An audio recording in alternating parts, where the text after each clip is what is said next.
Hi, I'm Dr. Amelia Harris. Thank you for joining me today for Habit Blasting, where we're going to talk all about those behaviors that you'd like to get going as you move towards a healthier, high quality life, or those behaviors that you just assume get out of your way that are keeping you from having what you want. I work at the Total Weight Loss Center at Meritas Health as the bariatric clinic coordinator and as their health psychologist. Let's get started. So here's our plan. First, we're going to just take a brief look at the science of habits, our brain on habits, what that looks like. Then we'll go over how to change any behavior, and I mean any behavior. And that'll include how to start a healthy habit or how to stop a habit. Like I said, something that's getting in your way of what you want. And then I'll leave you with a bag of tricks. These are habit blasting hacks.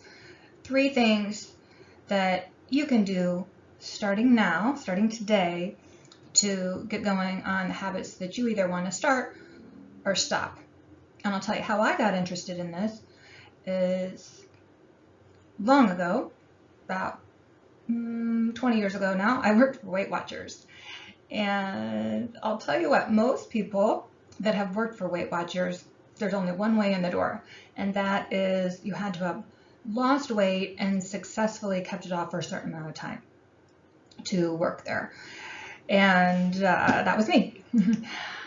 After my first kid was born, I found myself with a significant amount of weight to lose and worked for Weight Watchers for about 3 years. And I got really interested in why some people lose the weight, keep it off, and others can lose and regain the same hundreds of pounds, literally sometimes. And that led me down the path of just I'll say a fascination with habits, behaviors, routines as related to health. So here we go. I'm going to talk to you a little bit of what I learned on the science, the brain science of habits. Here we go. So we talk a lot about habits. I want to start healthier habits. January is probably the season for this. We make resolutions around habits. And they're worth talking about, thinking about, because they account for literally half of our day. 40 to 50% of our behavior are these autopilot, cruise control type behaviors that we really don't think about much, and that's because they are well learned.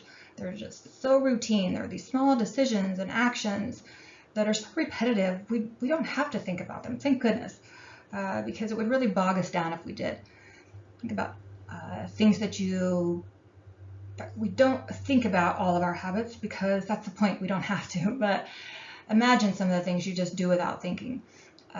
Possibly driving a car, the path you take to work or to school or whatever your day looks like, brushing your teeth, certain things that you cook, getting your coffee, those kinds of things.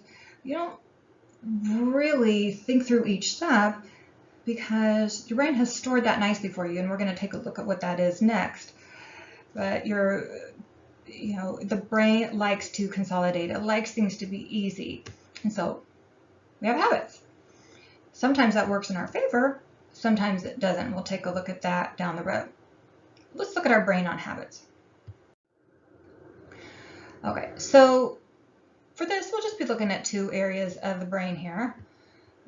We've got the interesting little, okay, so we have the prefrontal cortex, and this is where decision making happens. So if you think about a day, let's say you're a new employee somewhere, or you have a new task to learn or a new hobby to learn, and your brain is just really focused on learning the steps or learning the process or learning the policy.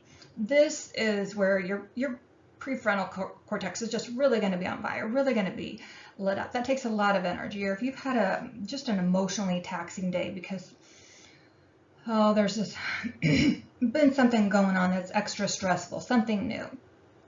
That's where this area, where you've had to make some big decisions.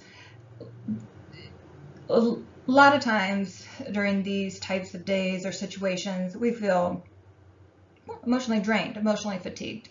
That's because a lot of decision making has had to go on. And that's prefrontal cortex in action. It takes a heavy cognitive load, a lot of energy when we're using this part of our brain. Neuroscientists, neurologists believe that this part, in terms of human evolution of the brain, has been developed later, relatively speaking, in terms of our evolution. The basal ganglia, on the other hand, this is where habits are stored. This part of the brain is responsible for emotion, memory, pattern recognition. This part of the brain requires much less energy in terms of cognitive load. It is the part of the brain that does go on autopilot. So the brain really likes to take things from the prefrontal cortex where it can and move them over into the basal ganglia. Think of it as where we see these climate-controlled storage units around.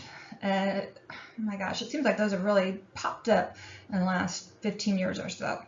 The brain is like that. It wants to take things that are just bogging us down, if it can, anywhere it can, it will, and move it over back here into the basal ganglia. It wants to consolidate. But to do that, because we're taking things from a much bigger area to a smaller area, it has to consolidate. And it's going to do that by what we call chunking. Simplify, simplify, simplify. That's chunking. It allows us to take these complex tasks, these decision-making things, and make it simple. Simplify. So we'll use the toothbrushing example. Now, you don't even think about that, right? But if we break it down, and this isn't even including going to buy the toothpaste, oh my gosh, if you picked that out recently, there's endless variety. There's like, seriously, probably at least 20, 30 varieties of toothpaste, and that's just at Walmart. Pick it out, buy it, bring it home. Then there's the actual, with the toothpaste in front of you, you know, all these little turning on the faucets, getting the toothbrush wet, turning out the faucet, putting the little cap on, squeezing it, taking up, all these little steps to toothbrushing. Now, if you've ever taught anyone how to brush their teeth,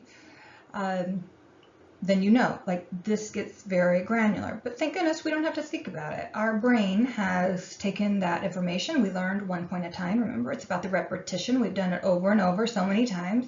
It's chunked it down. It took it from the front of our brain, that prefrontal cortex, and stored it nicely back in here in our climate-controlled storage into our basal ganglia. Store it simplified, simplified, simplified. It did that through repetition. Okay, so now we have a little bit of brain science, and this, I want you to remember that because we're going to recall this later as we go through habit formation, the stages of behavior change, and our habit loop. All right, why is it that sometimes our brain seems to work against us? So, for example, I will have all the motivation in the world to work out, so it seems. I mean, I want more energy, and I want my clothes to feel like they're fitting me right, and yeah, I want to be healthier, and I can have the equipment, and I can carve out the time, and I can just know it's a good idea, right? I can have all these things, but yet I just don't do those things, all right? So we're going to learn about that next. We're going to talk about what it takes to change behavior, and we're going to talk about the habit loop. We're going to bring these two things together and understand what does it take to really form habits, and what does it take to break habits. All right. So, how to change behavior and make or break those habits.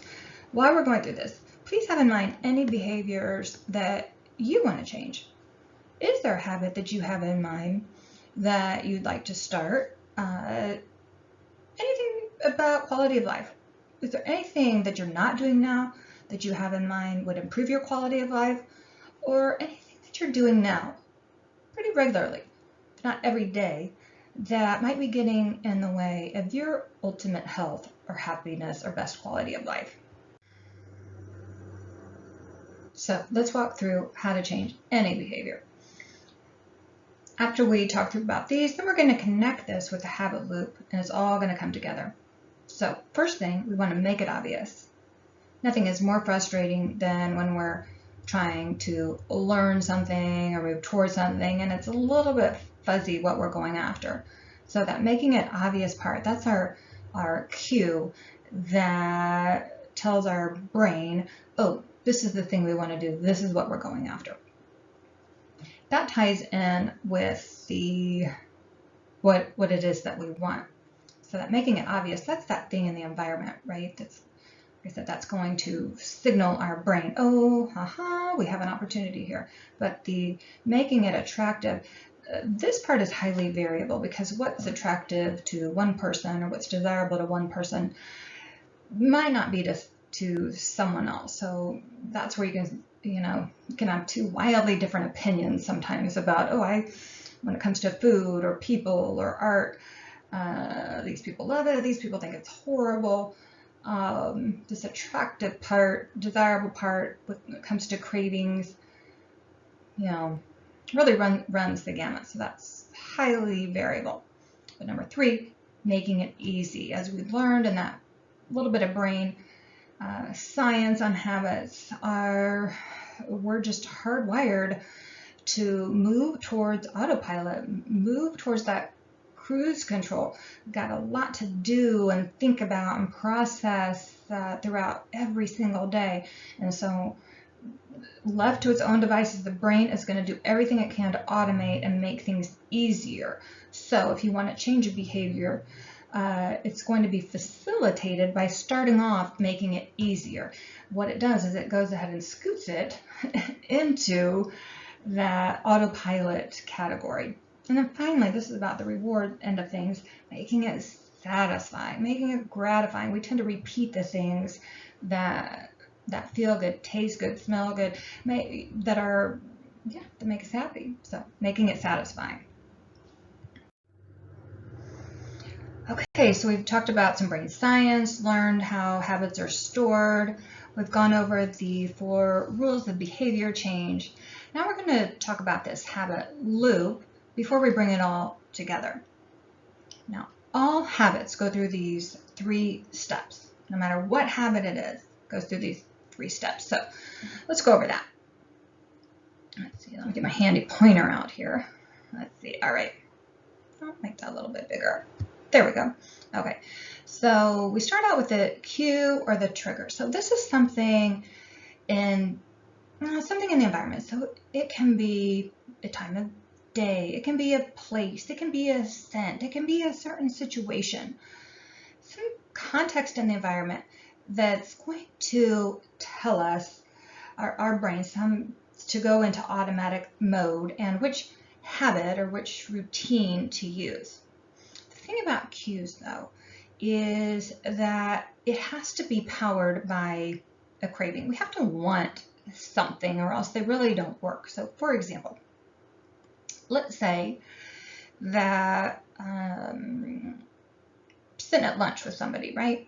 And there's a pack of cigarettes on the table. Well, for me, this cue, this trigger in our environment of the cigarette pack on the table, it really wouldn't trigger. It wouldn't be any kind of a trigger for me. Maybe a mild irritation of, cigarettes, ew, to me. But for someone else, someone that is in the process, like on day 2 of trying to quit smoking, this could be a big trigger, a big craving.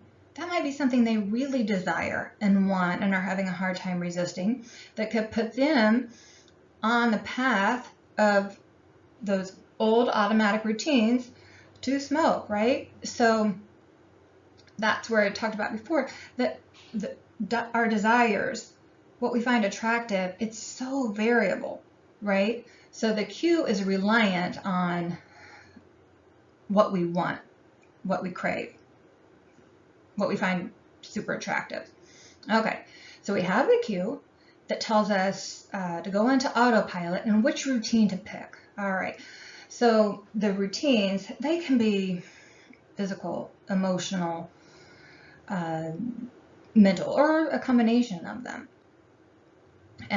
Just kind of depend on, what we pick and choose and our where our autopilot is going. We tend to think of routines as mostly behavioral, but that's not necessarily the case.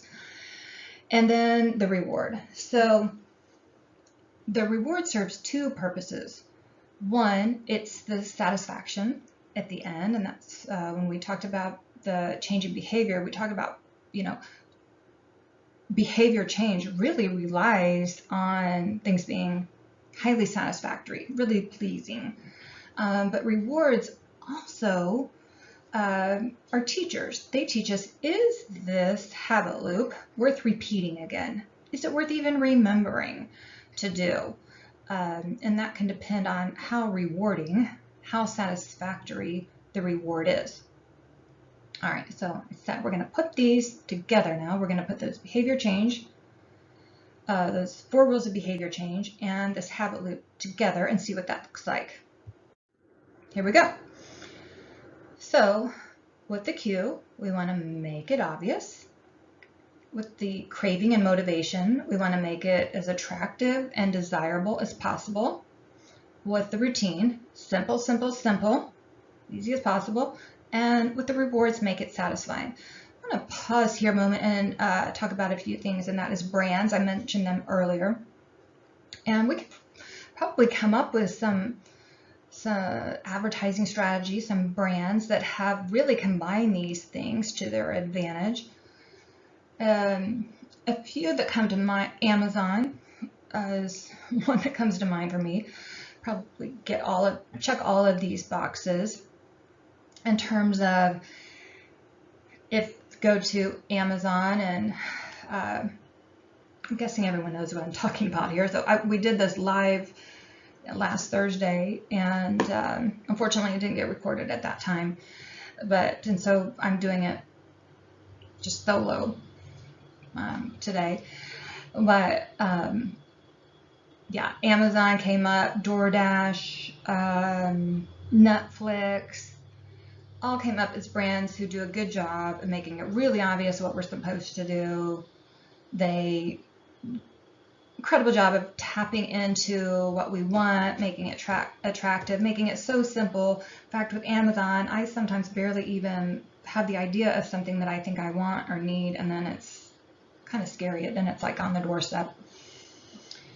And then, yeah, really, it's satisfying sometimes to not have to get out, do the shopping. I mean, it's just there, right? So I do a great job with that. Shoot, with Netflix, we don't even, it just goes right on to the next thing, making it too easy, all right? What was, I was listening to my daughter and her cousin on I'll just call it Swipey Date, a dating app, Swipe, where you swipe, right, I guess. And I was thinking how it really uses these strategies as well. So the cue is very obvious on these. So, but they certainly are making it attractive and desirable. But I thought, here's a perfect example of how one person's attractive is not someone else's, because I was listening to the two of them, and one was saying, oh, definitely yes, and the other was definitely no. So they have all these strategies in place, but I thought, oh, here's a great example of how one person's motivation is not someone else's. But so many things that we can think of today have, well, pretty much any brand I can think of right now has really used the habit loop and these behavior change rules, combine them to just really get us in terms of some of these habits. But don't worry, we will later learn how to undo some of them if you're interested. Okay, so let's put these together to change a habit. Okay, we're going to increase activity. So this is a personal one for me, something that I wanted to change in terms of just increasing my activity. You can insert anything here that you are interested in. It was, I gotta say, almost embarrassing how few steps I was getting until I put this pedometer on my phone. So something I've really been working at.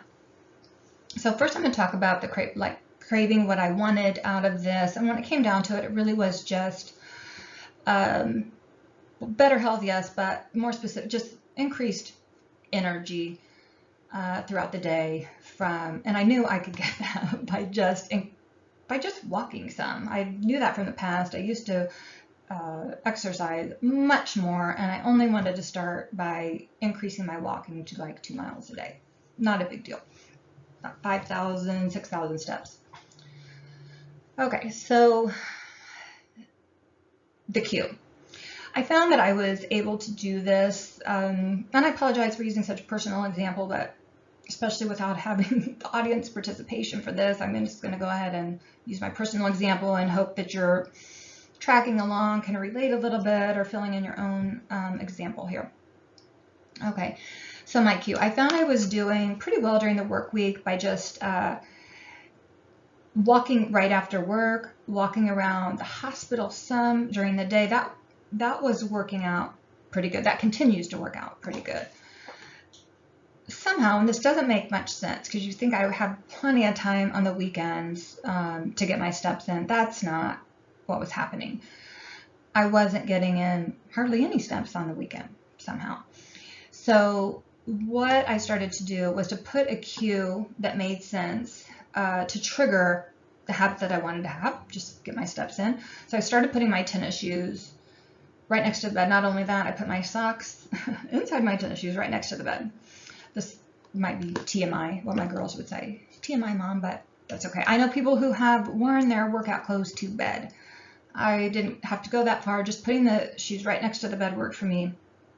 And I told me, before I do anything, I'm doing that. Because I found that that's what was happening on the weekends. It's like, oh, after I do this, after I do the laundry, no, it just didn't happen. So that worked for me. I did it first thing, not just Saturday, Sunday. It's been working out really good. So for the routine that I wanted to follow that cue, put the shoes, just walk anywhere. Since I've been doing the weather has held out really good. Good enough that I haven't even had to come up with a plan B of where else to walk. Again, I'm only talking about 2 miles, so this hasn't been a big deal. This last weekend I did put on a coat one day, light coat, but so far I haven't had to come up with an alternate plan, but I did tell myself, a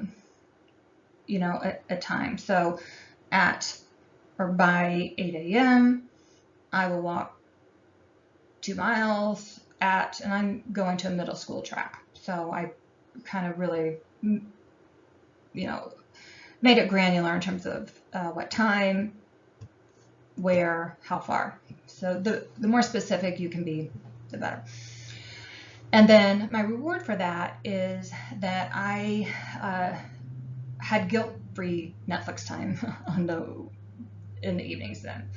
So, and that was kind of getting to me, like I don't know what's happened during last couple of years with the pandemic, but my Netflix time has gone up and my activity time has gone down. So that was my reward, is that guilt-free Netflix time. Saturday and Sunday is my reward for getting my 2 miles in. So there you go, pretty simple. So you can fill in what your whatever your healthy habit is that you want to insert here. There you go. And speaking of Netflix, here we go. I about died when I saw this was actually a Ben & Jerry flavor. Thank you, Ben & Jerry's. So, all right. Yes, the pandemic, coronavirus time that we have, this hand that we've been dealt over the last about 2 years now, almost 2 years, going on that, has been something. It's really taught us about our tendencies. Remember, the brain likes its habits. It likes to be on autopilot. and nothing that we've ever seen has taken us out of our autopilot selves like this pandemic has. Just our routines, whatever they were. I don't care what your life was, it was different since then. And I'm sure it will still be some time to come before we have real hard data and research, behavioral research on what it all means. But we don't need that to understand that for many of us, and I feel very secure in saying this collective us here, it's meant some negative health habits along the way. We're starting to get a handle on those, but yeah, there's been some snacking going on. Yeah, that's what I'm trying to say here. So whether snacking is your issue or not, we're going to talk about some breaking bad habits. Reverse engineering is how we're going to do that. We're going to reverse engineer the habit loop and those 4 rules of behavioral change. So we're going to combine them together. And to do that, just like I said, we're going to make those cues invisible. We're going, in terms of, before we were talking about our cravings in terms of making things really attractive and desirable, we're going to go the other way now. Make it unappealing as we can. We want to make, instead of making it easy and simplifying, for bad habits, we want to look at it another way, make them as difficult as possible. We want to throw barriers in our way. We want to create friction. And finally, if we're thinking in terms of rewards, we want to make them the opposite, not rewarding. Make them unsatisfying as we possibly can. I brought up snacking because that is the example that we're going to use for breaking those bad habits, those things that we're doing, those routines that we have that are just in the way of the good health that we want to have, or whatever it is that is preventing us from having our best quality of life. I'm using this example because at the Total Weight Loss Center, I found that this is one of the top, if not the number one thing that tends to either get in the way of people realizing their best health, or especially when it comes to weight issues, once a person has lost weight, can contribute to gaining it back over time. Not just the snacking, but in particular, it seems this nighttime snacking. So again, if this doesn't relate to you at all, or if it's something that you've already conquered, please just fill in your own habit that you want to get out of your way here. So we're going to go through the example quickly, and then we'll go to the summary page next. So say Q. Well, let me back up and say on these, when we're looking at breaking the unhealthy habits, we're going to, the cue and the reward, these are not always something that we have a whole lot of control over. So we can work on adjusting them some in terms of the cue, minimizing them as much as we can, those triggers. Rewards, we can experiment with different rewards, but we'll be focusing mostly on the routine and seeing what we can do to impact the routine. As far as the craving,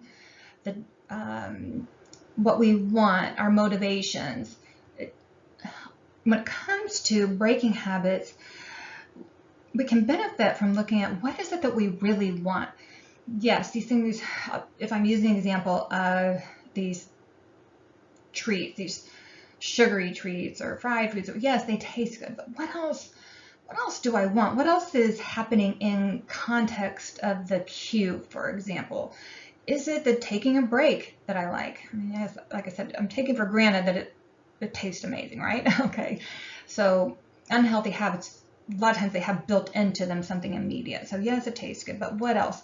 Is it the socializing that I like in this situation? Is it that I'm taking a break? Is it that I feel like I deserve it? Is it that it goes hand in hand with Netflix? I'm seeing a lot of that, and like these two things are just paired up together and it's fun. And how else can I get that? That's why it serves us well to really look at that craving, that motivation, find out, what do I really want here? Because when we look at our hacks later, we'll be finding some other possible ways we could get that. So, all right, so we talked about the craving. So let's back up a little bit. Again, the cue and the reward, sometimes these are difficult to impact in these bad or unhealthy habits. But the cue, we still want to look at how can I make it invisible, right? If I'm using an example of snacking, probably the top thing is if you live alone, the easy thing is if it's not there, it's going to be, out of your way. Don't bring it in the house and you probably won't have it. If you have a family, then that can involve some negotiation. It can involve some different strategy in terms of hiding those snacks in a way that you can't see. Out of sight, out of mind.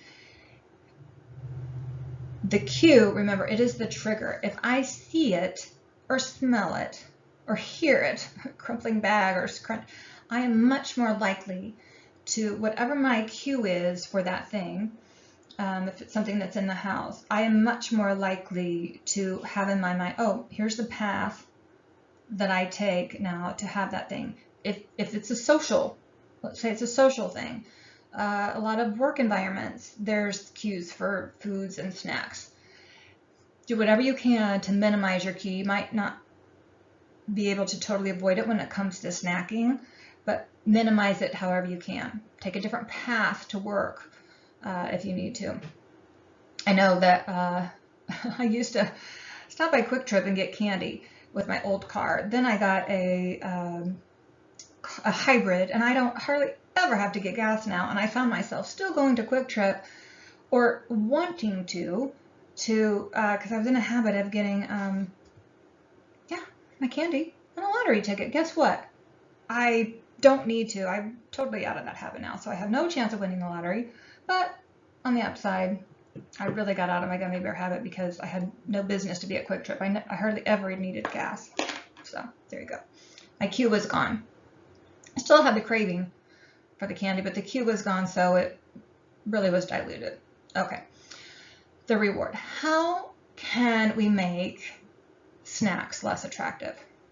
This is where I wish I had the audience participation here, because it's possible. Someone last week, when we had this live, talked about looking at the ingredients, and I just really love that. Finding anything you can that will tell our brain, oh, this isn't something I want to do again. Sometimes these foods actually do make us sick. Most people who don't even have like celiac disease and things feel better when they just don't eat gluten type things. Sugar is highly inflammatory, so a lot of times we feel better if we don't eat those things. Just sugar all around is pretty much rotten for us. If we're trying to lose weight, they're no good for that. So just imagining these things as causing damage is one thing, and that's what this lady had done last week. Was she had imagined the bad oils that were in things, and when it comes to being satisfied, it really reduced her satisfaction. When it came to teaching her something, just made her not want to repeat, or it reduced the amount that she wanted to repeat some of the behaviors that she'd had. So whatever it takes for you to think of the routine that you have in a different way so that you don't want to repeat the behavior. Okay, so to sum this, let's review it all together. So again, we have the habit loop on one side and the behavior change strategy on the other. Now remember, I said that the routine and the breaking bad habits is really what you're going to have likely the most control over. So putting your emphasis here makes the most sense, and having a good solid plan around the routine. Because cues, sometimes we can't impact a whole lot. Some we can minimize them. We want to minimize the impact of those triggers, those cues that are in the environment, whether they be time or other people or just what's going on. We'll do our best to minimize them, make them invisible, fade them out of our background. but we can't always completely manage them when we're trying to break habits. And the rewards. We can experiment with this, do what we can to make rewards less satisfying, but when it comes to bad habits, there tends to be something with bad habits where the rewards are pretty immediate. So unlike healthier habits where the rewards are seen over time, bad habits, they tend to be pretty immediate. So like snacking, it's the taste, the feel in the mouth. It's sometimes even the, if it's the energy it gives us, or the social aspect, it's just like right here. Or smoking, same thing. Or soda pop or coffee, the caffeine, those things tend to be immediate rewards. And so to make them less satisfying, it's a challenge. We got to experiment with that by understanding what is it that we really want, and maybe we can get it another way, as we'll talk about in a bit. But our routines, the behaviors, the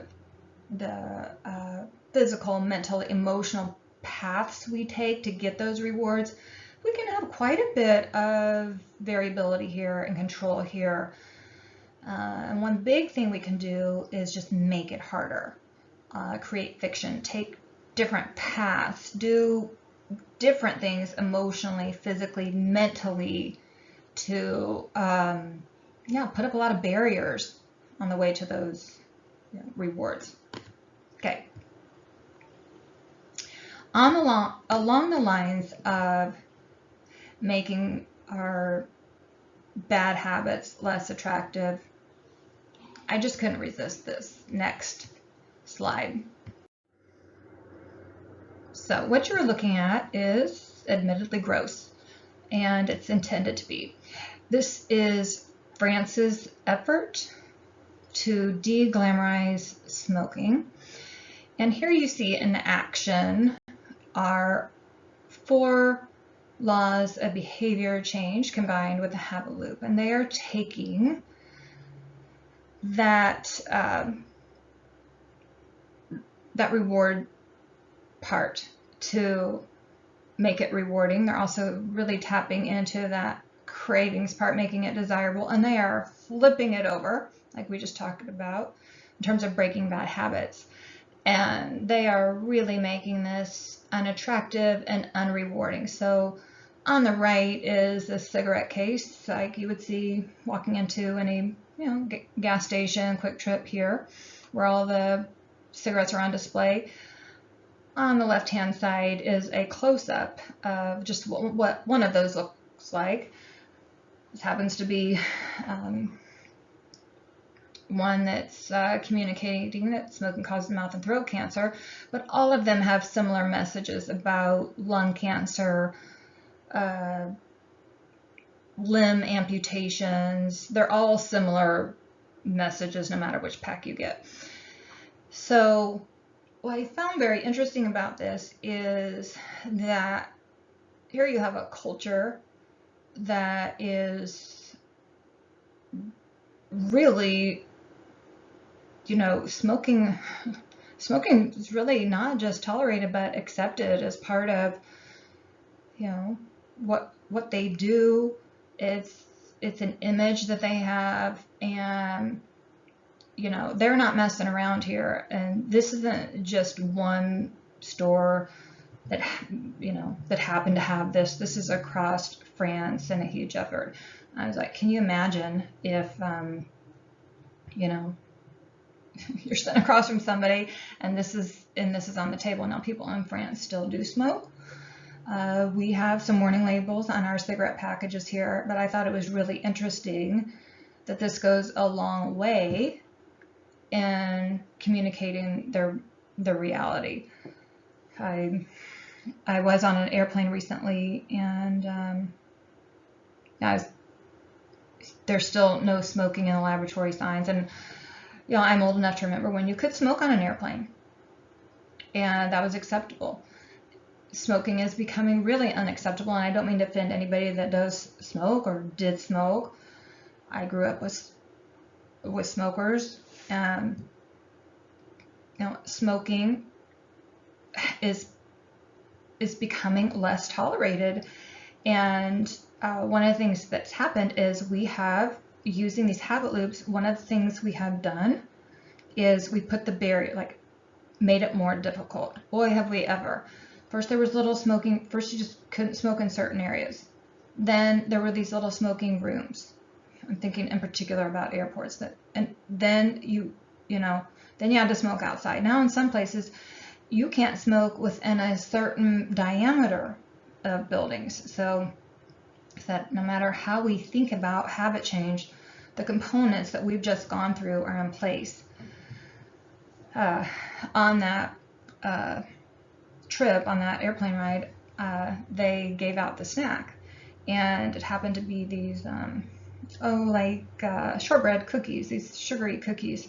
And I was imagining that maybe someday we'll look back and say, remember when they used to serve sugar on airplanes? Remember when we used to get sugar to babies? Remember when they used to have sugar and hospital vending machines? So who knows? Things change as we learn more, right? Okay. Next, let's go through just a few habit blasting hacks, tips and tricks that can make it easier for you to get your habits started or blast them out of your way. All right, let's go. We've touched on this briefly. All habits, good habits, bad habits, seemingly neutral habits, they all provide some type of benefit. And getting to the root of what that is and what we're getting out of it could also change over time is really going to be useful, because once we know what we're getting out of it, like I said, if we use the example of snacking, it might seem like it's the taste. Oh, this is so yummy. I mean, that's obvious. Okay, yes, it's yummy, but what else? Sometimes we can look at the context. Is it a social thing? Is it relaxation? What else am I getting out of it? That can go a long way to help us possibly get that same thing in a way that isn't going to sabotage whatever else we want that's on the healthier end of the spectrum. Okay, so second tip here is replace versus eliminate. In other words, no cold turkey. That just rarely works. I'm not saying never, because sometimes it can. Some people are just in the mindset, they're just so ready that cold turkey is okay, but not typically. Again, if we know what we're ultimately getting out of something, the benefit we're getting, it's going to make this part easier. So thinking in terms of replacing versus eliminating. So if cigarette smoking, let's say that one of the benefits I get from smoking is I get a break from the desk. I get to socialize a little bit. So finding other ways to get that besides lighting up would be a huge benefit. It's an example. The if-then technique, I love this one. This is, instead of telling myself I'm not going to do something, I'm not going to have something, this thing that's really, I'm trying to stay away from, instead of telling myself I won't, I say, if I this, then I will that. So if I walk my 2 miles, then I can have this little treat. If I do this, then I can that. A lot of times what happens is once I put in the time on this one thing, then I don't want the other thing anymore. So that's kind of cool. So the if then works great because it's kind of like these trade-offs, and sometimes we don't even want the other thing once we put in our time on, over here. The 2-minute rule, 2 or 3 minute rule, this works a couple ways. One, if something only takes a couple minutes to do, just do it. Knock it off your list. That's part of time management, which we'll talk about more in a minute. It just kind of gets things out of our way instead of bogging us down. Again, the brain just likes to be freed up, doesn't like to have a whole lot of decisions to make, so it just gets things off of the list quickly. This can also be great for procrastinators. So if you can think of the 2 or 3 minute rule another way as well. If you're having trouble getting started on something, it could be a habit that you want to do, walking, starting writing on a project, starting working on your PT exercises, whatever it is. say, I'm going to do this for 2 or 3 minutes. I have little timers all around that I like to use for things like that. Chances are, once you've started something, you're just going to continue on. Well, I've already started, so just again, another way to kind of get around some procrastination, if that tends to be your thing, the 2-minute rule. The next one is habit stack. This is a popular one at the clinic. A lot of patients like to use this one. This is stacking a healthier habit onto something that you're already doing. So I'll use the example of toothbrushing. So I already know I'm going to brush my teeth in the morning. I want to start walking, or Bill in your habit here.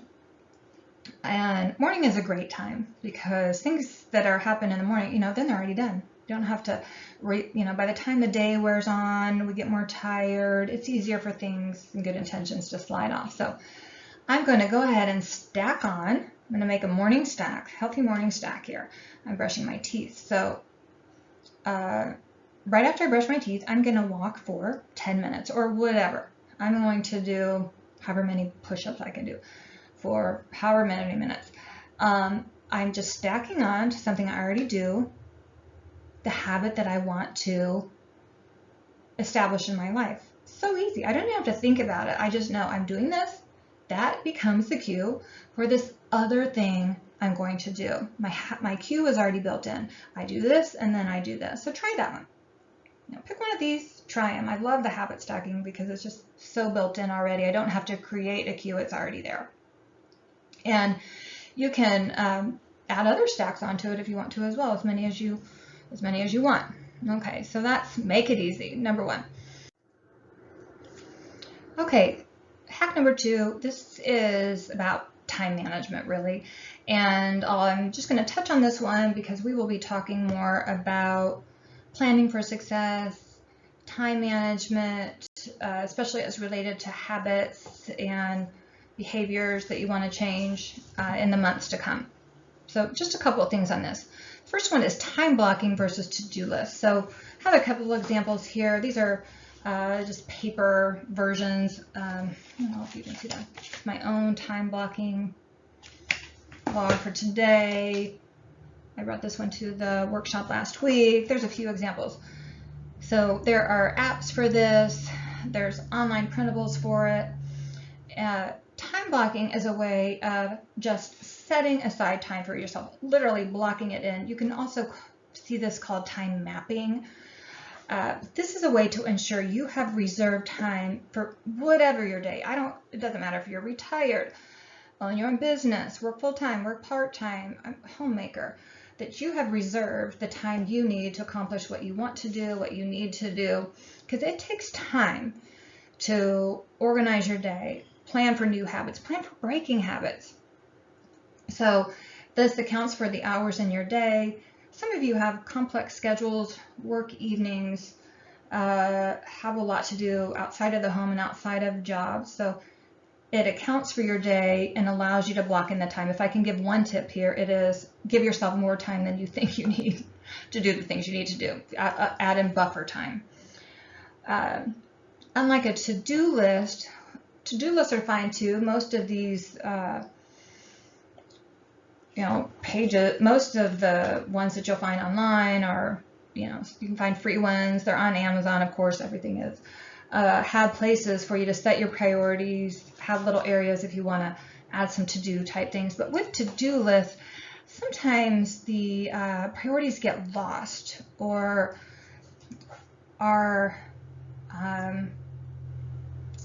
the way we want to go about things or kind of gets lost in the shuffle. And so we have all this list of things to do, but no real way to get there, no real plan to get there, or time set out to get there. So they keep getting moved over and then kind of lost. So I'm a real fan of this time block method. So we not only know what we're going to do, but when we're going to do it. The other is habit tracking. This is just kind of a fun way to keep track of the habits and our progress towards them.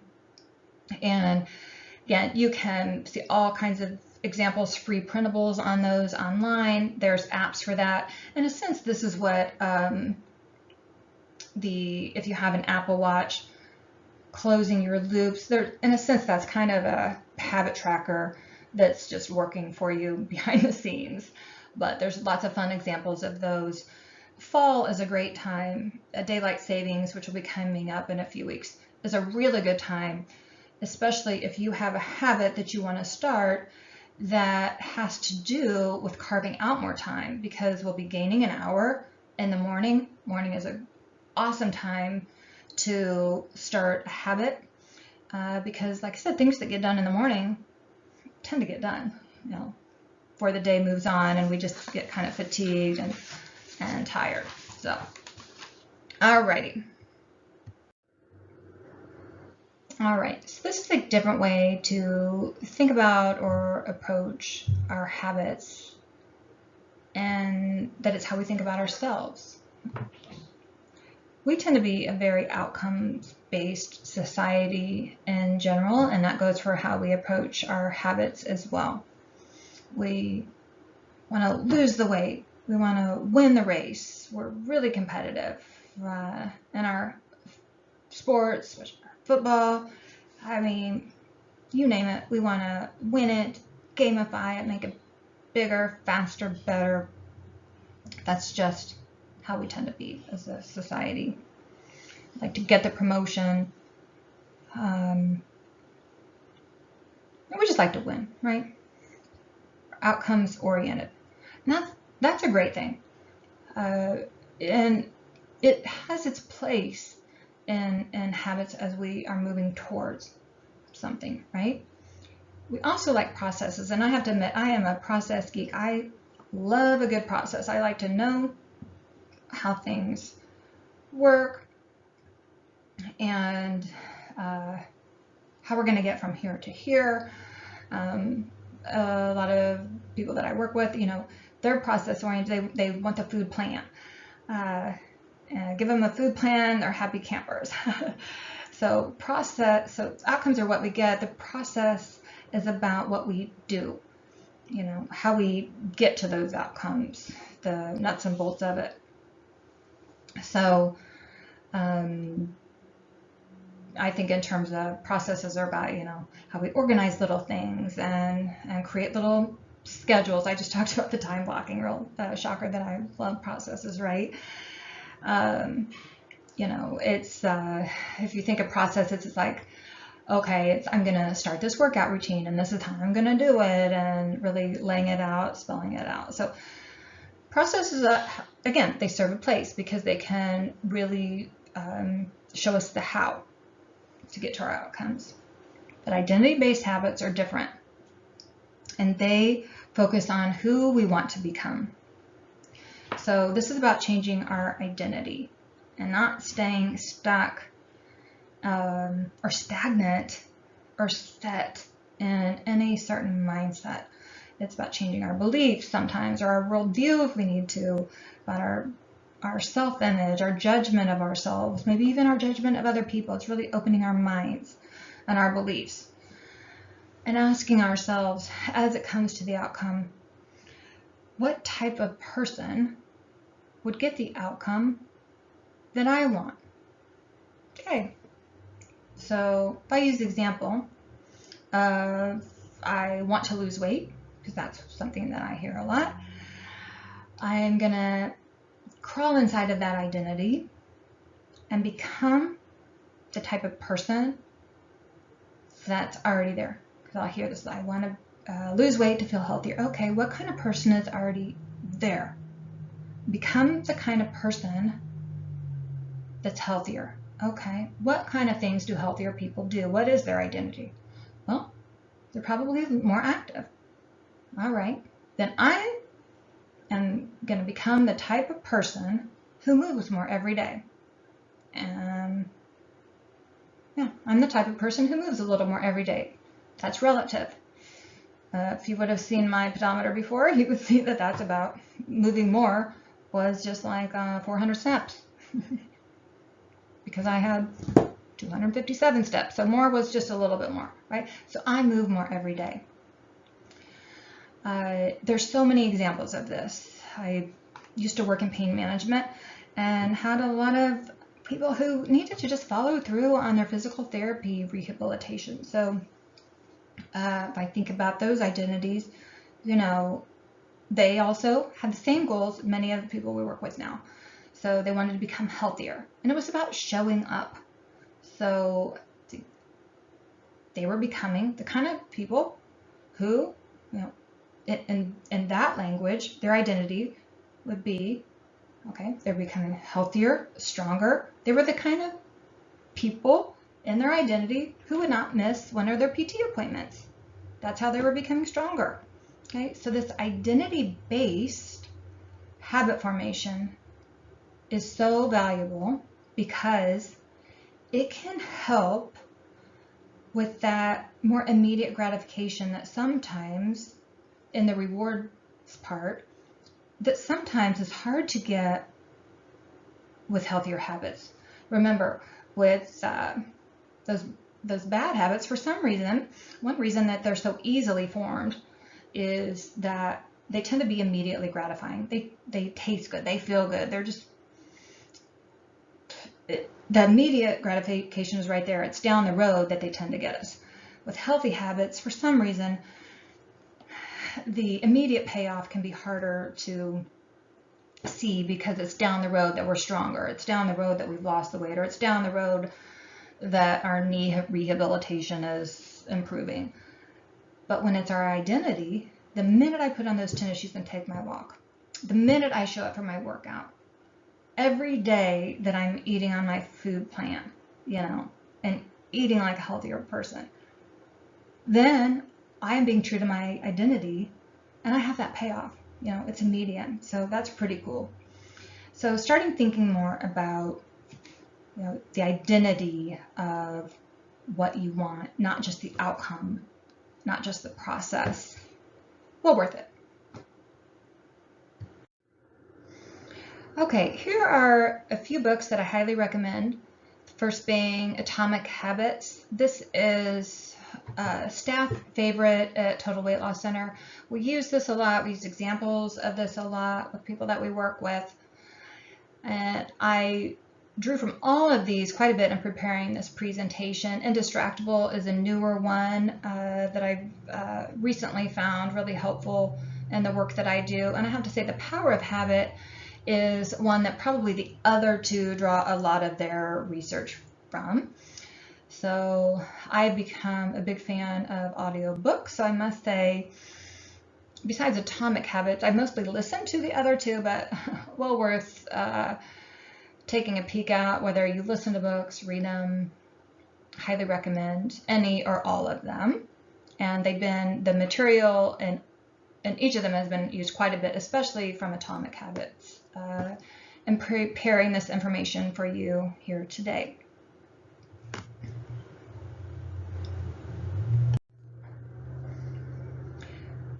Finally, I just want to thank you so much for spending your valuable time with me as I get to talk about one of my favorite topics of behavior change.